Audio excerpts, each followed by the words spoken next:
بسم الله الرحمن الرحيم. الحمد لله رب العالمين، وأصلي وأسلم على من بعث رحمة للعالمين نبينا محمد وعلى آله وأصحابه أجمعين. أما بعد، رب اشرح لي صدري ويسر لي أمري واحلل عقدة من لساني يفقهوا قولي رب زدني علما. اللهم انفعنا بما علمتنا وعلمنا ما ينفعنا وزدنا علما. Respected brothers and sisters, respected viewers on the Masjid YouTube channel, Assalamu alaikum wa rahmatullahi wa barakatuh. As brothers and sisters are aware, alhamdulillah, on the day Tuesday, Tuesday is designated for our Fiqh classes, in where we go through a text within a book, in where we study many of the fundamentals of the religion and many different masail pertaining to a lot of the different ibadat and worship that we do for the sake of Allah subhanahu wa ta'ala. So generally, when it comes to fiqh, it's a lot of the do's and the don'ts, things that nullify and things that break, things that you have to make sure that you do in order for your action to be as good as possible. So last week, we went over 27 categories of things in order for the salah to be sahih. As the Musannif and as the author, he said, لَا بُدَّ لِصِحَّةِ الصَّلَاةِ مِنْ 27 شَيْءٍ. It is necessary for the sihha of salah, for the salah to be sahih and for salah to be correct. 27 things an individual should be mindful of. So last week we went over quite a few things. Just quickly go over the things that we went over last week. We went over that a person, before he performs his salah, making sure that he's pure from any sort of hadith. So the hadith we mentioned is obviously when you're either in the need of wudu or either in the need of ghusl. Whichever one, if a person is in the need of one of the other or the other, making sure that he has purified himself from that. The next thing that we mentioned is making sure that a person has made sure that his clothes, his body, and the place that he's performing his salah in, he has to be pure. He has to be pure from an inexcusable amount of najasa, an inexcusable amount of impurity. So obviously last week that's what we went over, the different types of impurity. Where is the excused amount and what's the inexcusable amount? But they also mentioned last week about when it comes to your clothing within the prayer. What is it when you are performing the prayer? What are those things that you have to be mindful of, that you have to make sure that you're covered within the prayer? So you mentioned that there's a difference when it comes to the man, and a difference when it comes to the woman.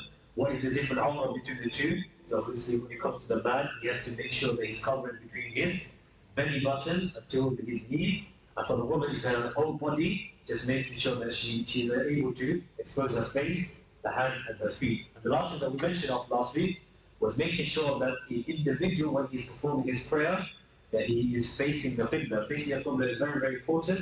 And we also made sure we made mention of the point when people are in certain situations and certain scenarios where they're unable to find the Qibla. What do they do in these certain scenarios? So we mentioned in regards to, first and foremost, alhamdulillah, we're in the age of technology where people can access their phones and access the internet and find out, or people can ask local people about, where's the closest masjid, and by identifying the closest masjid, you know where the Qibla is.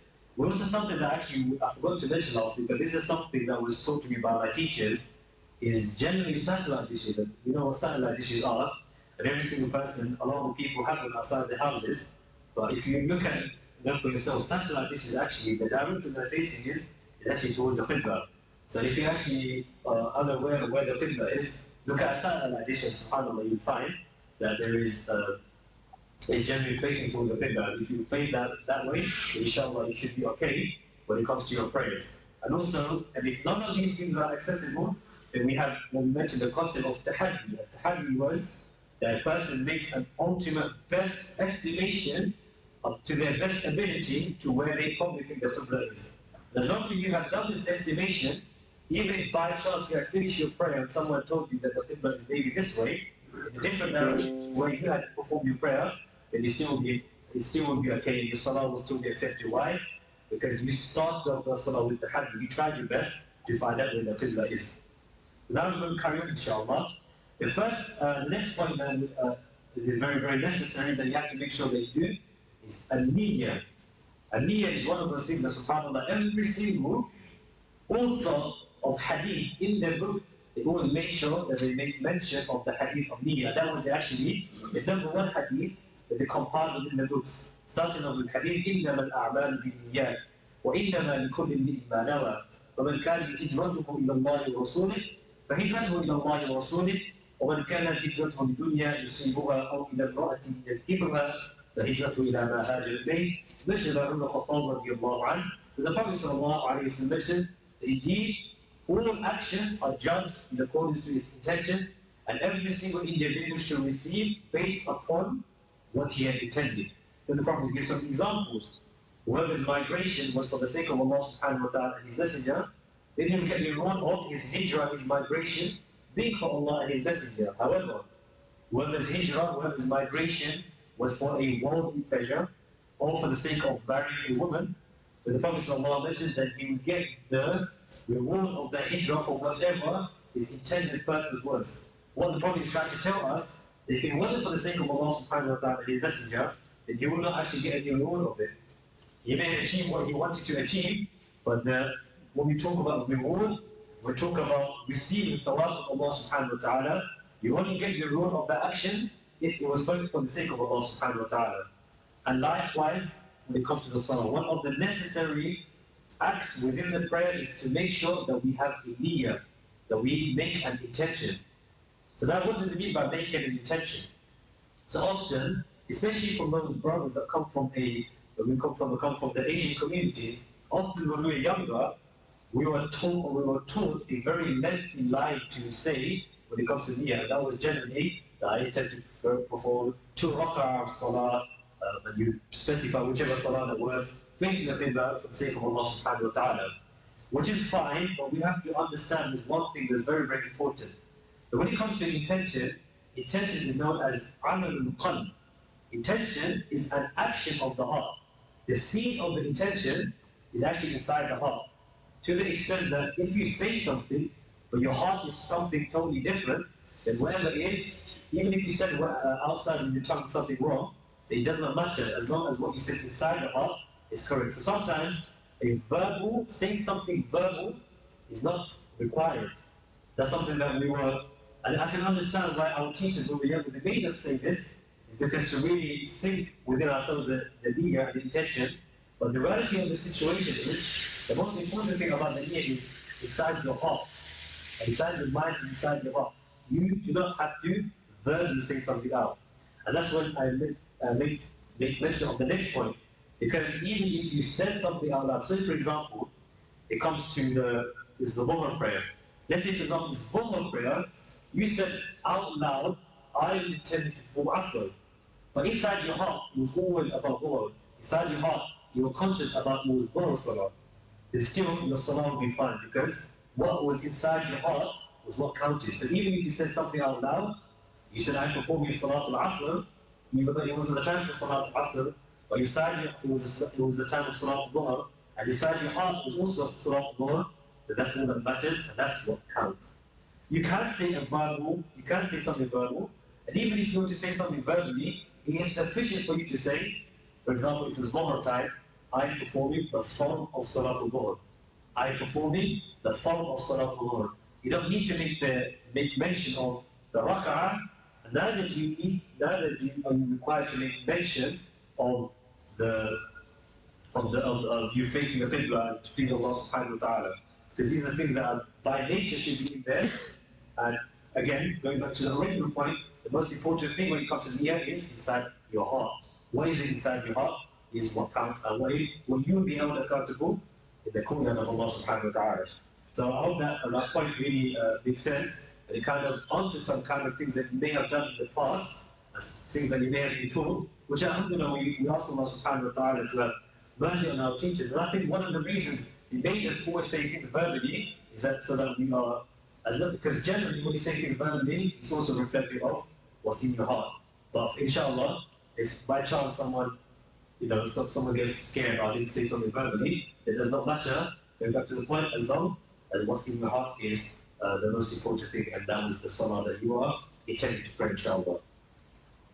The next thing that, in regards to specific other prayers, for example, when it comes to your qada prayers, unfortunately we aren't perfect human beings, and we will for sure, we do miss salat in our life. So when it comes to the qada prayers that you have missed, and you're making up for those qada prayers, in the qada prayer, it is necessary for you to make sure that you make mention of which salah that you're missing and the day that you're missing it, if possible. So for example, if I missed the salah on Saturday, I missed my Fajr on Saturday, when I am making up that prayer, that qada prayer, then I have to make sure in my intention I say that I am performing my full rak'ah of the Fajr that I missed on Saturday.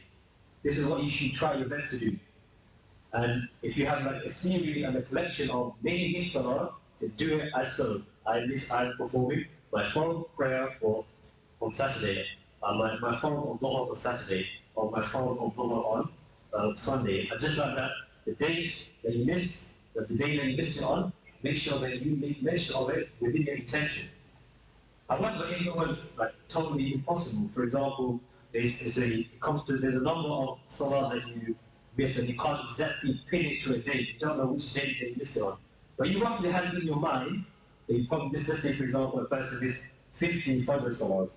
So when it comes to the intention of those salahs, what you should do, you just say, for example, I make it up for number 1 out of 50. And the next time he says, number 2 out of 50, number 3 out of 50, and like that until he finishes to number 50, inshallah, then just carry on doing like that, inshallah, and when you 50, alhamdulillah, you can say that your qada prayers are now completed and finished, alhamdulillah.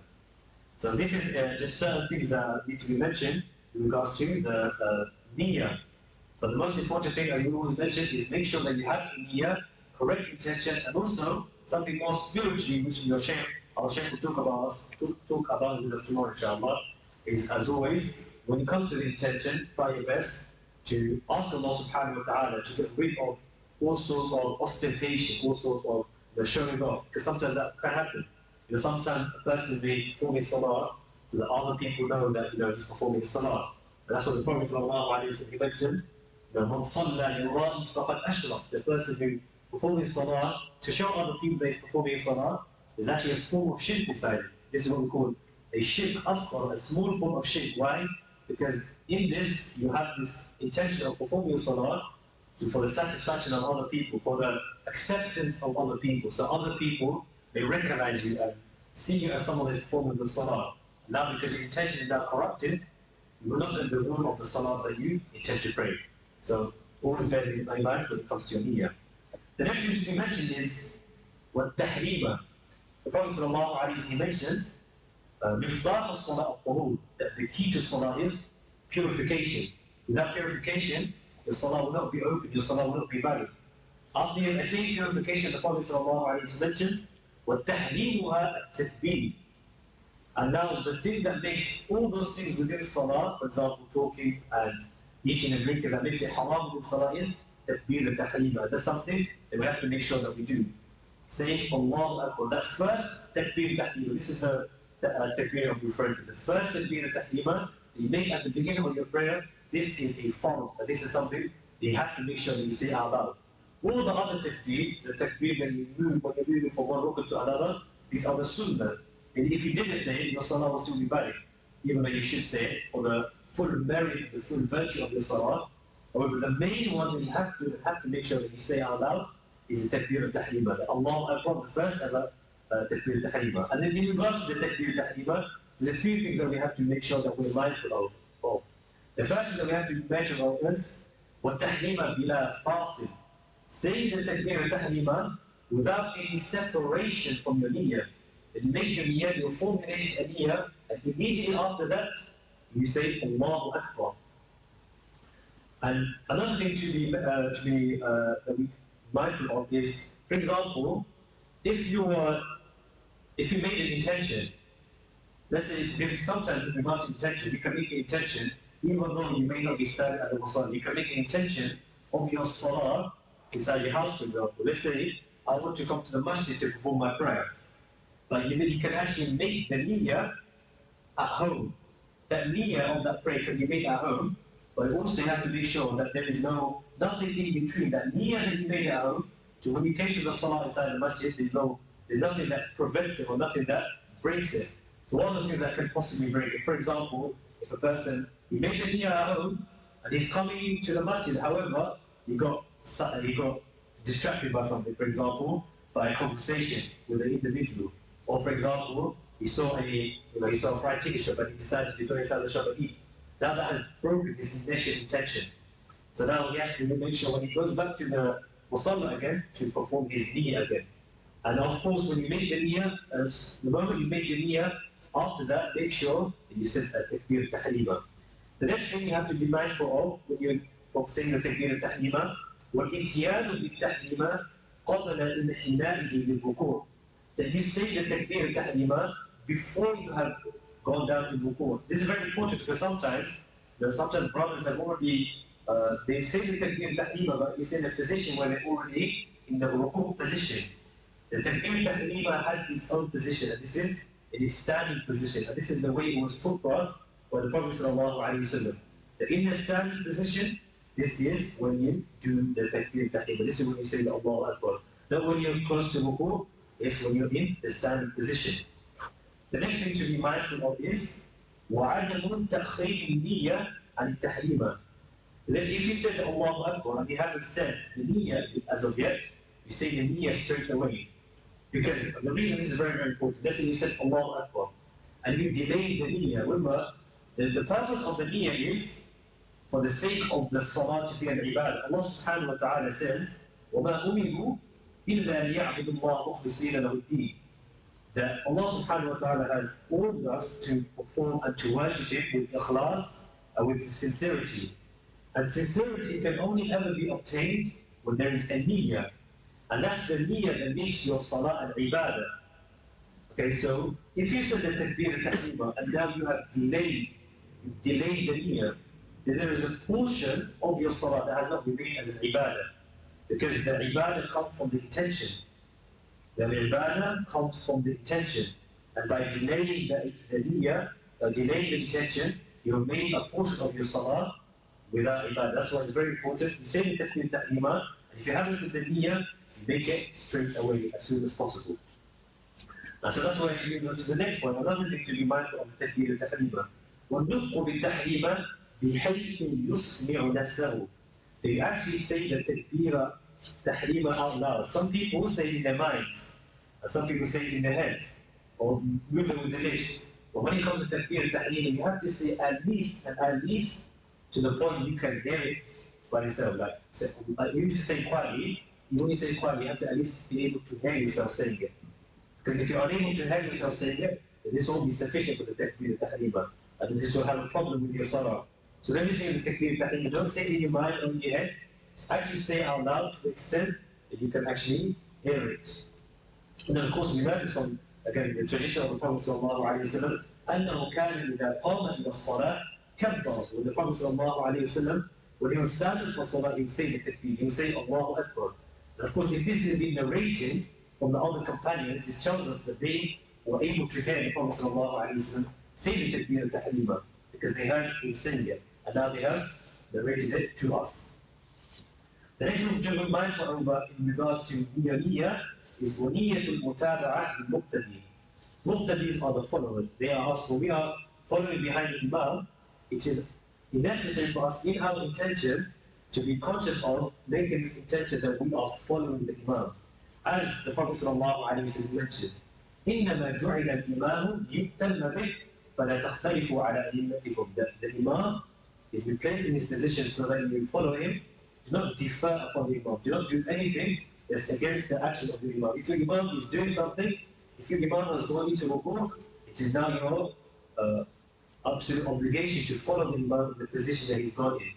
The Prophet ﷺ has made has really emphasized this point of following the Imam. To one point he says, أَمَا يَخْشَى أَحَدُكُمْ إِذَا رَفَعَ رَأْسَهُ قَبْلَ الْإِمَامِ أَنْ يَجْعَلَ اللَّهُ صُورَتَهُ صُورَةَ الْإِمَامِ. He said in a very scary manner, he says, do any of you not fear that if he was to raise his head before the Imam, so for example, you raise your head in ruku', so you raise your head before the Imam, that Allah subhanahu wa ta'ala should change your surah, should change your figure into the figure of a donkey. Do you not fear this?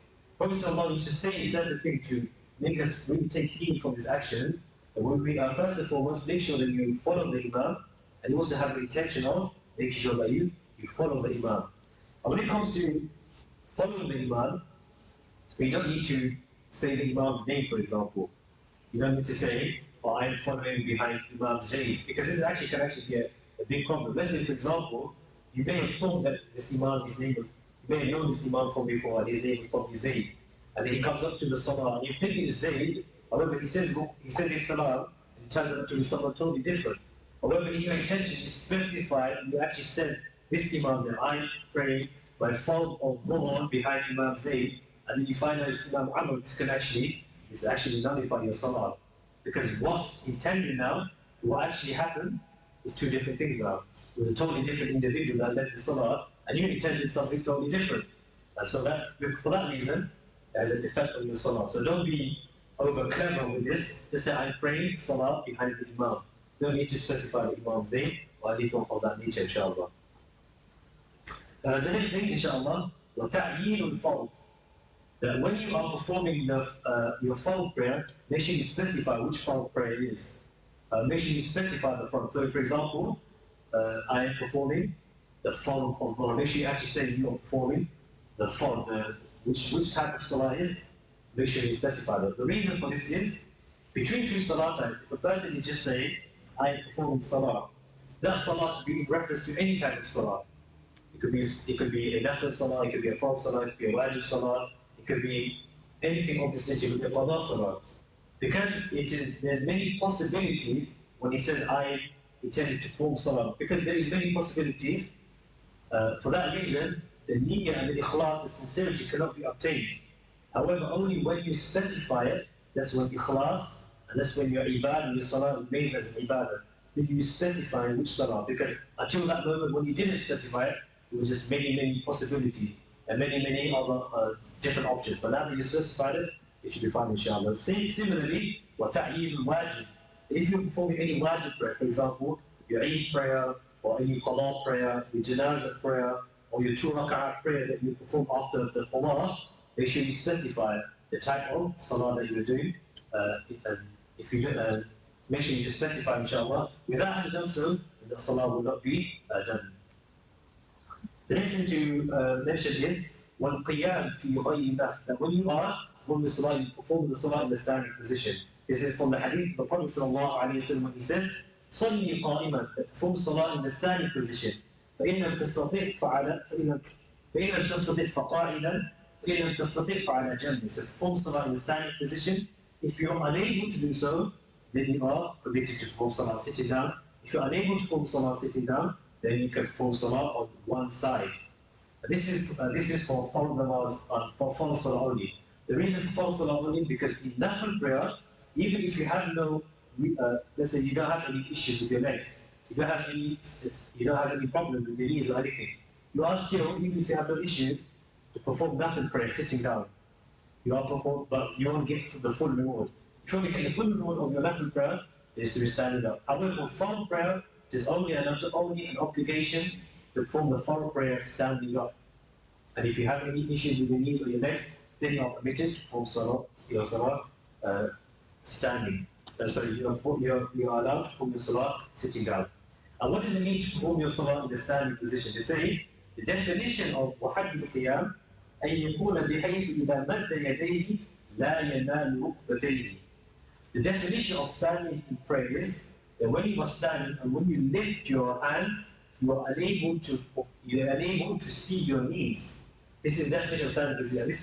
This is generally the situation what happens when you are standing properly, that you cannot see your knees. So if you are by chance when you are doing in a standing position, you raise your hands for Allahu Akbar, and you raise your knees, that means basically you're slightly slanted, you're slightly a bit bent.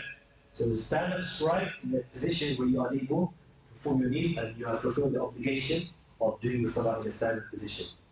The next thing to mention is wal-qira'ah. One of the prerequisites and necessary things to be mindful of prayer is to do qira'ah, to do recitation. وَلَوْ آيَةً فِي رَقَعَةِ الْفَرْضِ. So in the first 2 rak'ah of fard, a person has to make sure what is an absolute must and the fard is to do qira'ah, to do a recitation from a place in the Quran. Now there is a difference of opinion here between the Hanafi school of thought and the Shafi'i school and other schools of thought. Because in the Hanafi school of thought, What is a fard is any type of recitation. Is any type of recitation. And they use the verse of Allah subhanahu wa ta'ala, فَقْرَأُوا مَا تَيَسَّرَ مِنَ الْقُرْآنِ. The read from the Quran, whatever is easy. Then inside your salah, you recite within your salah, whatever is easy. So whether it be Fatiha or not, or whether it be Surah Ikhlas or any of the surah, we're not totally discarding because Fatiha is still a wajib. What we're talking about, if the fard is the highest level, wajib is, in the Hanafi school of thought, is slightly the lower emphasis than the fard. So it's still a must, you have to still, because even in the Hanafi school of thought, if you miss out a Fatiha, then you still have to make up, you still have to do a sajda sahwa at the end, because you have missed out a wajib actually with your prayer. But in terms of what's a fard, what's the absolute fard is just any sort of recitation in the prayer. However, in other schools of thought, Fatiha is a must because of the hadith of the Prophet sallallahu alaihi wasallam. لا صلاة إلا بفاتحة الكتاب. There is no salah except with the Fatiha, in the Quran. So this is just a general classical difference of opinion. However, even in the Hanafi school of thought, it's still an emphasis on action. But what's an absolute fard is just no recitation, and lower than a fard is the wajib, which is Surah Fatiha. And in the second two rak'ahs of fard, there's an option here. Although it is, if you're praying by yourself, let's say it's 4 rak'ah of fard. A 4 rak'ah of fard. The first 2 rak'ah, you recite your Fatiha and you recite a surah after that.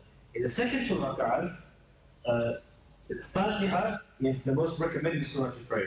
However, even if you didn't say Surah Fatiha in the second 2 rak'ahs, but in the Hanafi school of thought, if you just said Subhanallah, you said Subhanallah a couple of times, this will be sufficient. Or even if you remain quiet, just for a period of a moment, then you went down in ruku, this will also be sufficient. This is taken from the hadith of the Prophet sallallahu alayhi wa sallam. وَسَبِّحْ فِي الْأُخْرَيْنِ. In the last 2 rak'ah of your salah, do tasbih. In another hadith, it mentions وَحْدُ فِي الْأُخْرَيْنِ, that you can stay quiet in the second 2 rak'ah. However, this is again, whichever school of thought you are following, you can follow that inshallah. There is no, even though in all schools of thought, what's at least best to recite is Surah Fatiha, even in the second 2 rak'ah of fard. And the last thing I'll finish off with today is وَلَمْ يَتَعَيَّنْ شَيْءٌ مِنَ الْقُرْآنِ لِصِحَّةِ الصَّلَاةِ. There's nothing specified. The validity of prayer. There's nothing specified for you to recite. Meaning, what does that mean? Some people may think that I have to recite Surah Ikhlas, well, I have to recite Surah Al-Kawthar. Nothing of that nature. After the Fatiha, you can recite whatever you want. There is nothing. You have to read the validity of the Quran. You can recite anything from the Quran, inshallah. So we keep an effort today, inshallah, the next few minutes, inshallah. If any of the brothers have any questions, please feel free to ask any questions. Do you have any questions, inshallah? Sure. Yeah. If you want to recite salah that you want to pray right now, or at that point, you have to recite in niyyah, and you have to say that the other people say that you need to study for the asr or something. This is, we did touch upon this. The most important thing is just inside your heart. So you don't, like we said, when it comes to niyyah, you don't have to verbally say, you're not obliged to verbally say, because like we said, there was somebody following the or something. You don't have to say anything, as long as your intention in the heart is there, it's sufficient, inshallah. No. I was faced with this question, but I couldn't know the answer. Imagine you are in a place where you know that maybe your clothes is not pure, yeah, or your body is not pure. Yeah. Maybe there's a type of urine or anything like that. So you need to clean up and make wudu. But you find yourself in a place where it's not possible. Yeah. And by the time you get home, the prayer time would have elapsed. Yeah. In that situation, what do you do? In that situation, it has been answered that the scholars say that you are actually allowed to do tayammum in that situation. So if you can do tayammum, what this tayammum is when you hit both hands on the ground, on an earthy product, soil or anything that has dust covered on it. So if you can hit your hands on that, inshallah, that's another option of purity, using tayammum.